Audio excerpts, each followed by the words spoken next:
shop today, we have a 2000 Pontiac Grand Am with a 3.4 VIN-E engine, and it has a little over 154,000 miles on it. It has a reoccurring check engine light and code PO440 stored.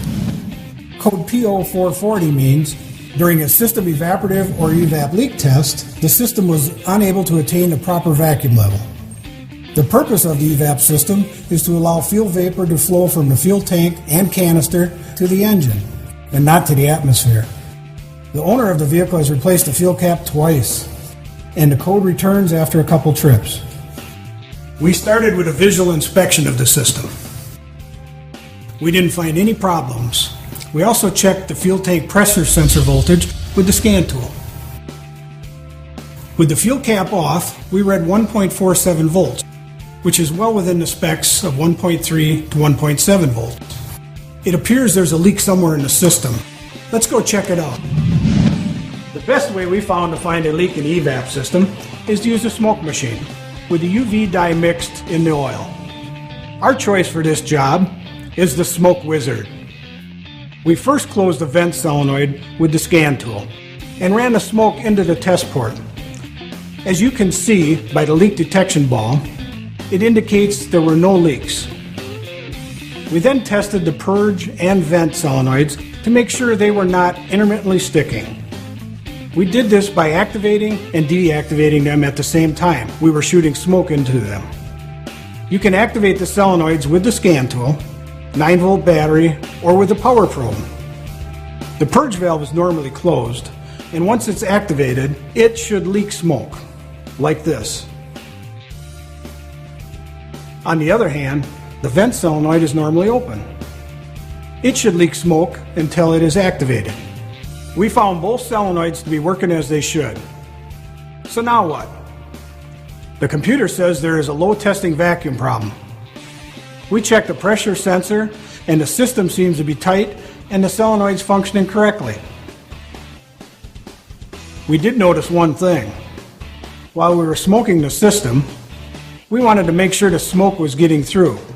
So we removed the fuel cap, and guess what? No smoke escaped.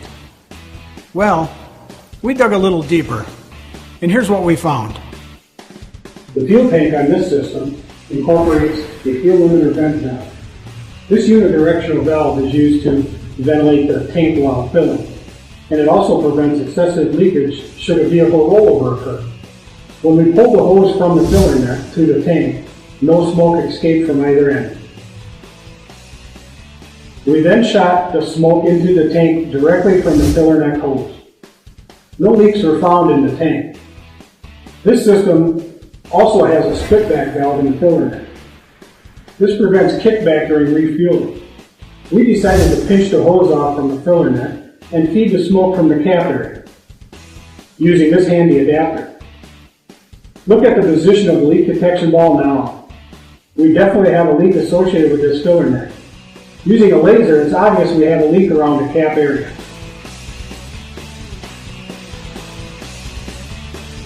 Remember, this cap has been replaced. Let's take a closer look. It's a little hard to see through the eye of the camera, but using the black light and looking close at the sealing point of the cap, you can see where the die is only on the inside of the sealing area. This means the cap is doing its job. This filler neck uses a plastic cap locking mechanism inserted into the metal pipe. The cap seals to this plastic insert. When we look very closely, it is clear a leak is coming from between the plastic insert and metal pipe. When the pipe begins to oxidize around the plastic, a gap between the two is created. Here is another view with the pipe removed. Now you can clearly see the die with the tinted glasses held in front of the cap.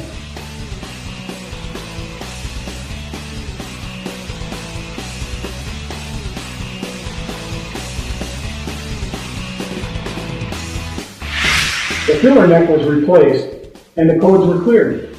It has been several months since the repair, and the PO440 code has not reset. Well, that's it for today. If you would like to help others find this information, be sure to click the like and Google the plus button below. You are also more than welcome to link to it. See you again next time in the Wells Garage.